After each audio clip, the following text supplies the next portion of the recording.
The MMA fortune teller checking in once again. Gonna be breaking down UFC Fight Night 149. Hell of a card taking place over in Russia. Not the biggest names, but you're gonna see a lot of savages fighting this weekend.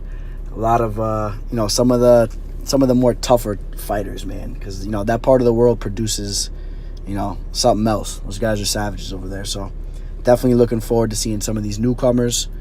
Couple different undefeated newcomers, stepping into the octagon for the first time. Excited to see how that all, unravels. Before we start breaking down the card, though, let's take a look back at last week, UFC 236. Co-main and main were, off the chain, crazy. Dustin Poirier, props to him, man. That guy stepped up big time. I've been watching Poirier for a long time, since the WEC days, so very happy to see him strapping gold around his waist. Max Holloway, his chin is made of lumber. And, what a crazy dude, man. I never seen guys take shots like that. All those guys, Gastelum, Israel. He proved to have real heart, and cardio. He could really go, the long haul. So definitely will be keeping an eye on that, for the future, for Israel's future fights, because that's one of those guys you think, okay, maybe he has all the flashy, the skill sets, this and that, but does he have the heart, the cardio? So, it was cool to see all that unravel. As far as a betting perspective for UFC 236, Montel Jackson came through big. Just sealed a bunch of parlays. Still got parlays on the roll right now, thanks to him. Once Rory McDonald hits, which he definitely will be beating John Fitch coming up here in a few weeks. Or actually, what I'm talking about, the following weekend. That's going to hit guaranteed. John Fitch does not have a chance in that fight. I got big money coming in my account. So thank you, Montel Jackson. Then we had Boston Salmon, man. He dropped the ball. This guy, Boston Salmon, he was asleep before he even got put to sleep. It was sad. I mean, he walked into the octagon with the pillow behind his head. Maybe he should have took some smelling salts to wake his ass up for the fight, because I think he thought he was taking a painting class or something, and he didn't realize that he was about to participate in a cage fight. So that was a little disappointing. You live, you learn. Definitely going to be looking a little bit more into fighters coming off super long layoffs like that. But it is a shame that fight didn't get to really unravel and take place, because I think Boston Salmon would have outclassed Khalid Taha, though, man. He showed that he ain't sitting in the cage just like there to play around, to sit there, toy around with you. He's there. As soon as that bell rings, he's coming to chop your head off. So props to Taha. That guy, he's something else. That guy's ripped up. Looks like he's coming to bring the fight every time he steps in there. So be keeping an eye on him.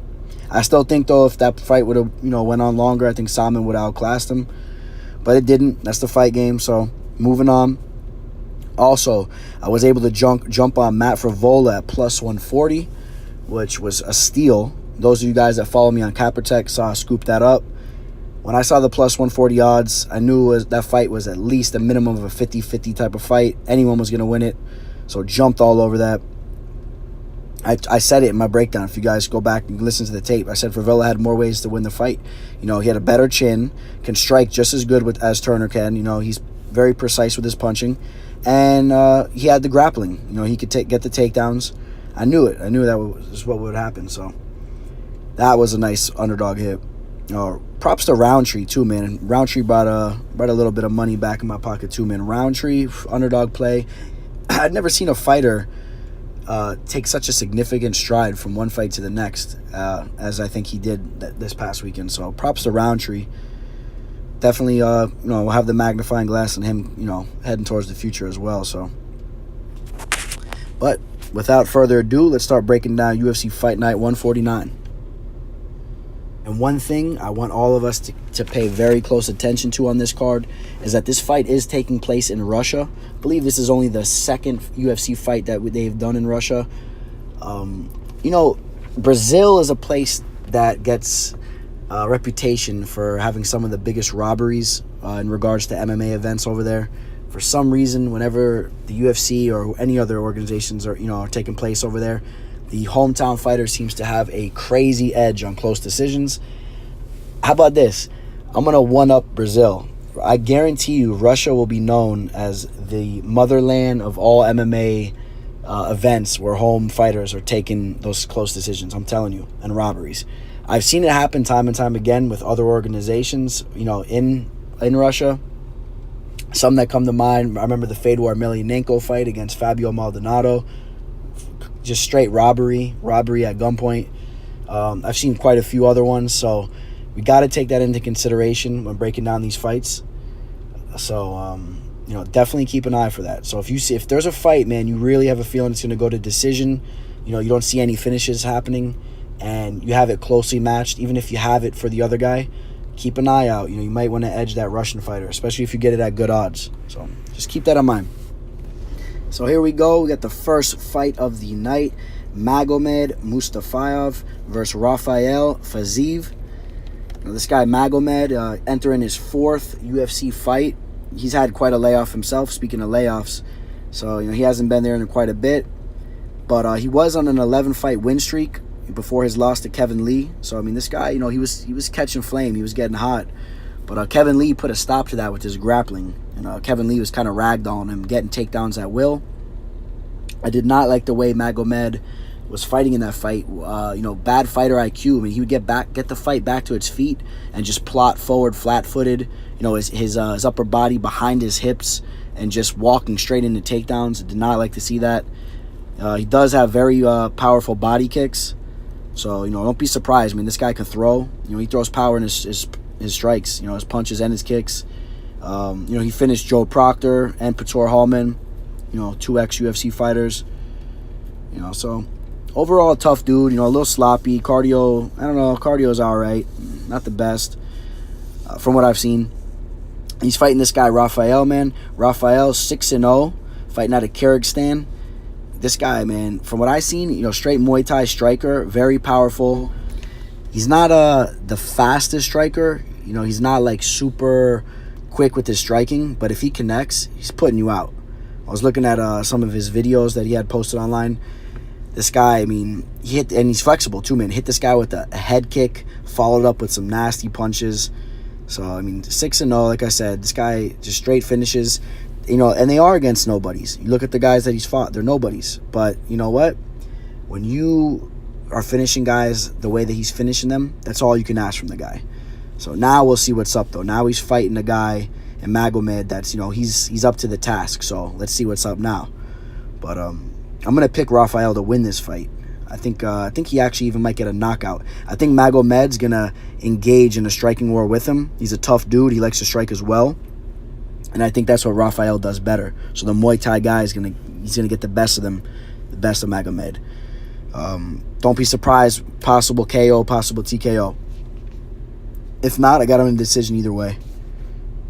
Keeping it moving, we got the big bad bully, Gazmarad Antigulov, fighting the undersized yet super powerful Michael Alyosejchik. Antigulov, 20-5 right now. Big. I call him a bully, man, because he's just jacked up. Big old muscular Dagestani guy. When he wins his fights, man, he likes to just grab guys, slam them down, get the submission, get the TKO.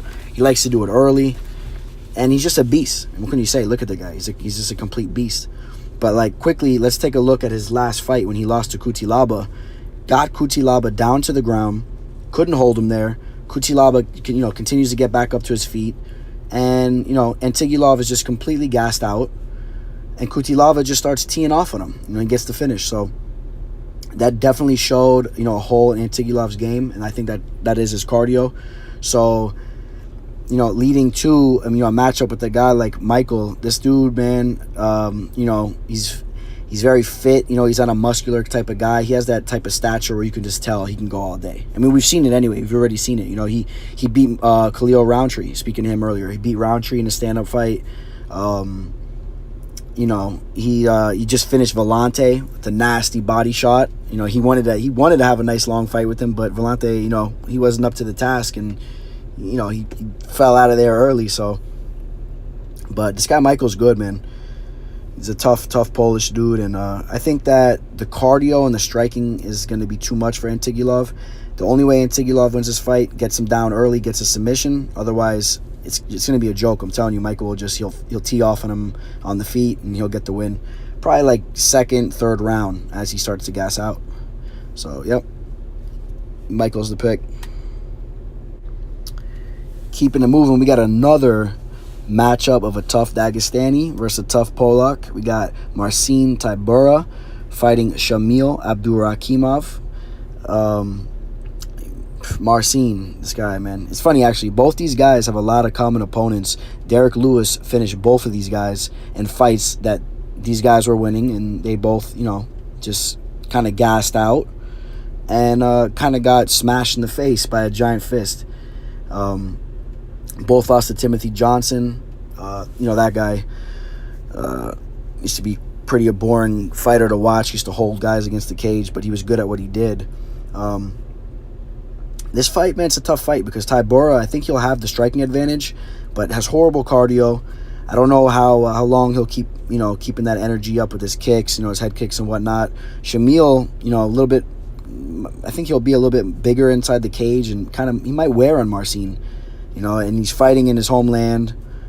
When I say homeland, it is Russia, even though it's Dagestan, that, it's a humongous country over there. Russia claims everything. So technically it is his homeland. So I think I'm going to give the edge slightly to Shamil just because where it's taking place. But this is a fight definitely can go either way. And again, another fight that I wouldn't be touching at all as far as betting goes. Just enjoy watching these fights, guys. Don't, be smart about your money. Don't take any wild risks. Who knows what's going to go on with these fights like this, man. Better to just avoid them. And look for the ones that you're really, really ready to capitalize and make some money. Ones that stick out to you. So, this next fight's another one that, I don't know, what can we do with this fight? We got Alexander Yokolov versus Alex Da Silva. Alex Da Silva, the newcomer, 20 wins and 1 loss. 20-1. A lot of finishes on his record. He's finished guys that have decent records, too. These aren't guys that, they're just, cans that have negative records, more losses than they have wins. And he's a young dude, 23 years old. So a lot of promise with this guy, but he's heading into enemy territory, fighting a guy like Yokolov. Yokolov's been around the block. This guy has a win against Paul Daly before he got into the UFC.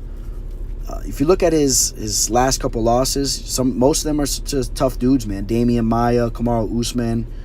Not all of them. Nicholas Musoki. He ain't the best of fighter, the Swedish dude. But when Alexander's on, he does his little thing.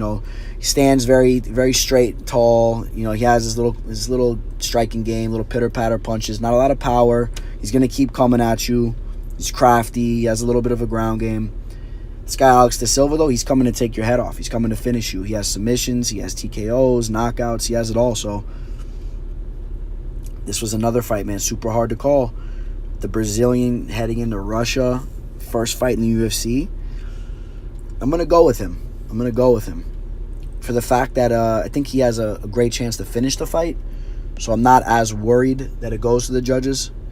And Alexander just hasn't shown enough throughout the years. Coming off a layoff, he hasn't shown me enough that I should pick him over this young buck. So the pick is Alex Da Silva. Checking out this next fight, we got another Russian, Sultan Aliyev versus Keita Nakamura.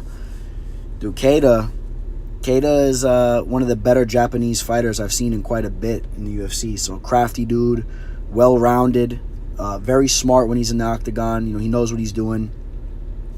Very good striker, has a good ground game. But as of lately, he just goes win-loss, win-loss, win-loss.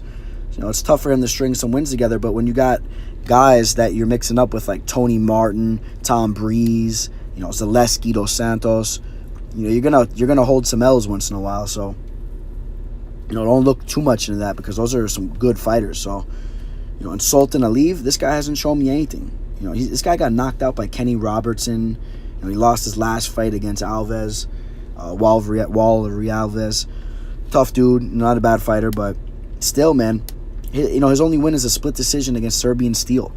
Bojan, the guy that's now cut from the UFC. So I don't know. Again, got the Russian, got the Jap, but I think Keita is gonna step up to the plate. I'm gonna go with Keita. I think that he's the better fighter. It should be a close fight. I know I said I should stick with the Russians, but I think he's a more skillful fighter. I'm hoping that he gets a fair shake, and I think he'll win this fight. Because it's more than this fight, to me, it's a little bit more than just coming down to a close decision. I think that Keita genuinely is the better fighter. So he should win this fight. Moving on to the next fight, we got another newcomer, another undefeated newcomer, Movsar Evlov, fighting Sung Woo Choi, the Korean. This guy, Movsar, definitely want to keep an eye on this guy. 10-0, nice record. This guy looks powerful. He looks well-rounded. He's finishing guys. I'm intrigued to see how he's going to look in his first UFC fight, fighting the Korean. This guy, his one loss, he redeemed it, so you got to give him props on that. He lost by TKO. He comes back and he gets a KO. Taekwondo type fighter, typical Korean. He has nice kicks, nice striker. Looks to be in great shape. But I'm going to go with Movsar. This guy looks like, I think he's going to bully this guy, Sung. I think he really is. This is one of my more confident picks in the card. I think Movsar has more powerful striking. I think he'll bully this guy, Woo Choi. He can get the fight to the ground. He could smash him. He can knock him out in the feet. I think he's just going to bully the shit out of this guy. So definitely go at Movsar in this fight. Oh, look what we got next. We got the ghost of Krzysztof Jotko fighting Alan Amadovsky. Jotko. This is a guy, I'm sure you guys all remember, at one point in time, what was his record, like 19-1 or something like that, or 20-1, whatever it was. He looked to be on fire. This guy was one of the biggest, he was one of the biggest prospects out, top prospect. Then all of a sudden he welcomes David Branch into the UFC, or welcomes him back for his return stint in the UFC, coming from World Series of Fighting when he was quite dominant over there. And he loses the fight. Goes to split decision, but definitely lost the fight in my opinion. Okay, that's one thing. Then after that, he gets TKO twice in a row by Uriah Hall and Brad Tavares. So, this guy, it's been a while since he's got his hand raised. And this guy that he's fighting now, he's 8-0, Macedonian. He's fought in Bellator twice. He's KO'd the crap out of some dude in there, man. Just KO'd him stiff. Striking, you could tell this guy, he packs a punch. This guy got bricks in his gloves. He has a funny type of stand-up style. Stands up very, very up straight, kind of stiff. Not the typical American-style boxer. So it's going to be a little bit of a different look in there when you see him fight. But definitely has the power. Whatever he's doing in there, it works for him. But this is a big step up in competition. So I'm gonna go with Jotko. I think Jotko, after not winning for so long, I think he's probably been craving a W more than anything and just put the time in. And I think, he had potential. And, he was a top prospect for a reason. He had something. So I think a little bit of that's going to come back. It's going to show different type of level of fighter. So we'll go with Jotko. But do not be surprised if this guy, Amadovsky, steps up to the plate and just, maybe gets a finish. Maybe gets a KO. Because he's definitely going to come. He's going to be bringing it.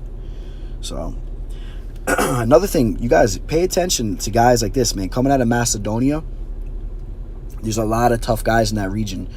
Me being Greek myself, I visit there often. I see a lot of Greeks. I talk with them. They love their kickboxing. A lot of them are still doing kickboxing. MMA hasn't really came and taken over that region so much. But when it does slowly start to spread over there, which it will, might be a couple of decades or whatnot, maybe a decade or two, but you're going to see champions from this region. These guys, they're built for war. That whole region, they're all built for war. Me being Greek myself, I go there very often. I see how these Greeks are, and they love their kickboxing. Some of the best kickboxers in the world, Mike Zambides. That whole region, though, Albanians, very tough people, the Bulgarians, Macedonians, these guys are savages too, man. So what you're seeing similar now with the Nigerians, you might see a takeover, in the near future when you got a lot of those guys starting to, get up on the sport and start training. Because these guys are beasts. You'll see it. You'll see it in the way that they fight. I'm telling you. This guy Amadovsky, you could see he doesn't even have the proper training. He's a natural. He can take a shot. He can crack. These guys are beasts over there. So keep an eye on that stuff. I'm telling you. Look what we got here. We got the first girl fight of the night. In fact, the only girl fight of the night. Roxanne Modafferi, the Happy Warrior, fighting Antonina Shevchenko, a.k.a. the sister of a top 3 women's fighter in the world. The Happy Warrior, man. Look at this chick. Very crafty. This is a girl, I remember I used to watch her years ago, and I thought it was a joke. You know, it kind of made the sport look bad, really, when you would see her in there. Just, you know, unathletic. She looked like a nerd. And, you know, you see her fighting, you're like, oh, if she can do it, this whole, you know, everything's a joke, you think, you know? Doesn't prove to be the case. She actually, whatever she did with her career, man, she ended up turning out to be a decent fighter. You know, whether you want to believe it or not, she is. Very unathletic, you know, but she can screw you, man. She can fuck you bad. You can make a bet against her, and you could take the more athletic, better fighter that you think. And before you know it, Roxanne will be getting takedowns. She'll neutralize her. She'll use her jiu-jitsu, and she's tough as nails. It's hard to put her out. And she'll win fights. So, you know, this is a great matchup because Antonina, she's really not proven at all. You know, is it hype? We don't know. We got to see this. You know, she's coming off some wins. She looked good in her Dana White Contender Series fight. But, you know, her UFC debut, it was okay. You know, nothing special. So, we're going to find out what she's really made of. You know, she needs to finish Roxanne. She needs to keep the fight on the feet, stuff those takedowns, and she needs to finish Roxanne. If she's going to be the real deal, that's what's up. That's what we need to see. So the pick is obviously definitely Shevchenko. Let's see how good she looks doing it. The line is priced very high. So, I mean, if you want to throw her in a parlay, it depends. You know, check the line, see where the line moves around to, but don't take it if it's too high because Roxanne will spoil that shit, man. So, careful with that. Up next, look what we got here. Another undefeated newcomer, undefeated Russian fighter, 15-0, Ivan Shitarkov, taking on Devin the Brown Bear Clark. Devin, even though he's been taking some L's as of recently, he's actually still looked kind of decent. I'll tell you the truth. You know, in that fight against Alexander Rakic, he was there to fight. He brought the fight. He was throwing down. He looked like he improved to me. So, you know, don't look too much into those L's that he's had of recently. This guy, he's there to fight. If Ivan can step in to the octagon for the first time and get a win against a guy like Devin Clark, it's a great step in the right direction. And we'll see where he goes after that.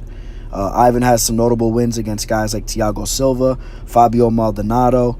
But don't look too much into those because Fabio Maldonado is Fabio Maldonado. You know, over the hill, never was even that good anyway, but just funny guy to watch. He had decent boxing.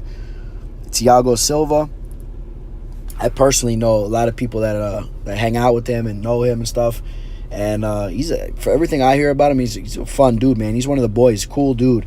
But I don't know, you know, how serious he was taking the game when he's fighting this guy. You know, he might just be trying to make a paycheck, but it's not the Thiago Silva, you know, in his prime in the UFC. So don't look too much into that. But the pick is definitely Ivan. I think, you know, in his hometown in Russia, and I think this guy might have some promise too. So we'll see what's up with him. Picks Ivan Shitarkov. So rolling through the card. Got some big boys up next. Sergey Pavlovich versus Marcelo Gome. Marcelo Gome, very green, 6-2. You know, he's put in work at American Top Team.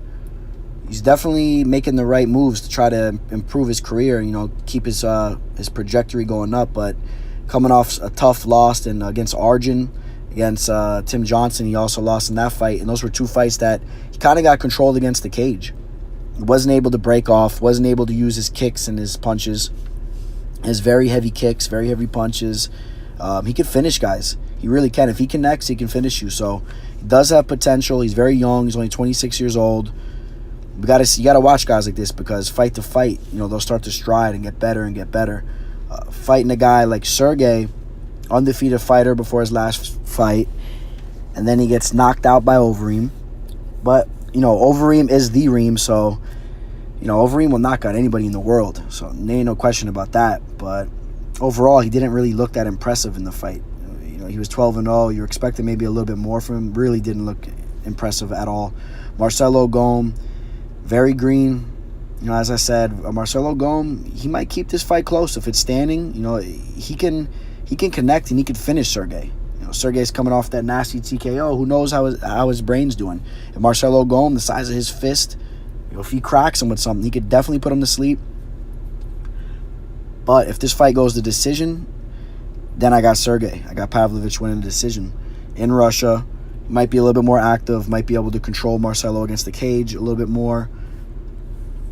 And, if it goes to decision, I got Sergey. And most likely, you got to bank that the fight will go to decision. Probably more statistically possible with these guys. So the pick is Sergey. So here we go. We've made it to the co-main and the main event. Definitely looking forward to both of these fights. I think these two fights, probably the two most exciting fights to look forward to on this card. Even though there's some here and there, I'm excited to see a couple different guys. But, these are the main two fights. Islam Makhachev fighting Arman Chusakan. This guy, Arman, he actually looks really good, man. Only 22 years old. Very crisp stand-up. He has submissions in his arsenal, too. Nice record, 13-1. Fighting a guy in Islam Makhachev, who's an absolute beast. Khabib's protege. This guy does it all. He can strike. He can grapple.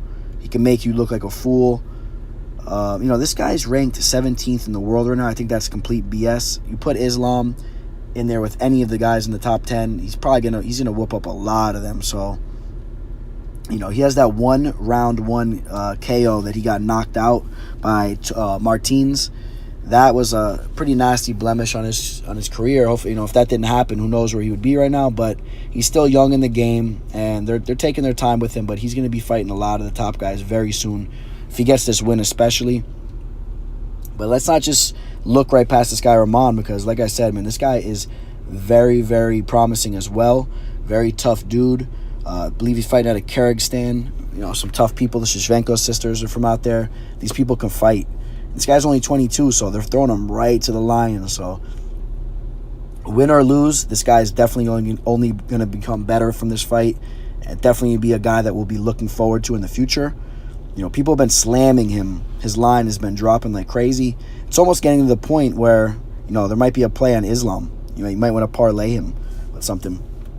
I saw the line go from minus 550 to the low minus 300s at this point. So, definitely got to go with Islam to win this fight, though. I was watching grappling videos on this guy. He's an absolute beast in the gym. Just like toying with guys. These Dagestani grapplers like this, man, Khabib's guys, they're just on another level with their shit. So this will be a very interesting fight to keep an eye on. See how this plays out. Islam is the pick. Then we got the main event, the Reem versus the Boa Constrictor.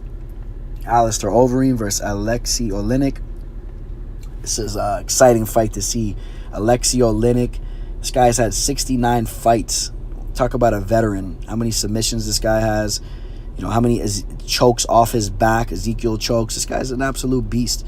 You got Overeem, very, very decorated, heavyweight champion in Strikeforce. K1 kickboxing champion. Dream heavyweight champion. All we're waiting for him to do now is win a UFC belt. So, if he could do that, I wouldn't put it past him. He starts to lose a couple fights. He comes right back. He puts some wins together. He'll get another title shot, just like he had against Stipe. I would not be surprised whatsoever. He has the name. He just has chin issues. But, as of recently, he's definitely proved that he's tried to, he's worked with that. He uses great foot movement. He doesn't try to sit in the pocket and exchange. He knows what he's doing. He has great grappling himself, so that's the reason why I feel like he has this fight in the bag. I wouldn't say the bag, but I feel like he's going to pull it off because he has good sub defense. So it's not like Alexei Oleinik's just going to go tie him up and, strangle him with some shit. He definitely can, but in order for him to get a submission, he's going to have to rock the Reem first. He's going to have to rock him, drop him, and then snatch up a sub. And that's not crazy to say because Alexei Oleinik, he can do shit like that because Overeem, he's had chin issues, as I said. So, and Alexei Oleinik brings the fight. He's going to march Reem down. He's going to try to exchange. I just think that the Reem's footwork will be too much, and do not be surprised if Reem gets a TKO KO himself, because Oleinik's face is going to be sitting there on a silver platter. So Reem he's going to have that opportunity. he's gonna have to, maybe risk himself a little bit stepping in there, but he's gonna have to exchange. I think he's gonna knock Oleinik out. So keep an eye on that line too. A couple people were talking to me about that line. Overeem is the Overeem to finish the fight. It's actually you can get it at some pretty good odds right now. So take a look at that. But I don't know if you want to take the Reem straight up at the odds he's at, just to win the fight. Just in total, I think he's in the minus, 200s right now. Pretty high up there. So definitely looking forward to seeing how that fight goes. So there you go. We got to them all. Little quick fight breakdowns. If you guys have any questions in depth about a certain fight, feel free to message me, comment below. Message me on Instagram, Twitter. Mostly on Instagram more than anything. So feel free to message me on there, or please comment below. I'll break all these fights down in more depth. If you have any specific questions, I would love to talk about it more. We're going to make some money. I'm working on one little play right now, so I'm finalizing up some research. If you guys are interested, also, like I said, message me, comment. I'll tell you what my play is. And don't forget, these fights are taking place early Saturday. It's over in Russia, so that with the time zone difference, it's going to be a very early card. And you guys make sure you got your drinks ready. Make sure you guys get your bets in. And let's capitalize, make some money. Thank you guys for listening. Please like and subscribe. Trying to build the channel up. I'm kind of new to all this YouTube stuff still, so, be patient with me. We're going to grow this account. It's going to be big, man. The teller's going to take over all this shit. So stay tuned with that. And let's make some money, guys. Signing out, the teller.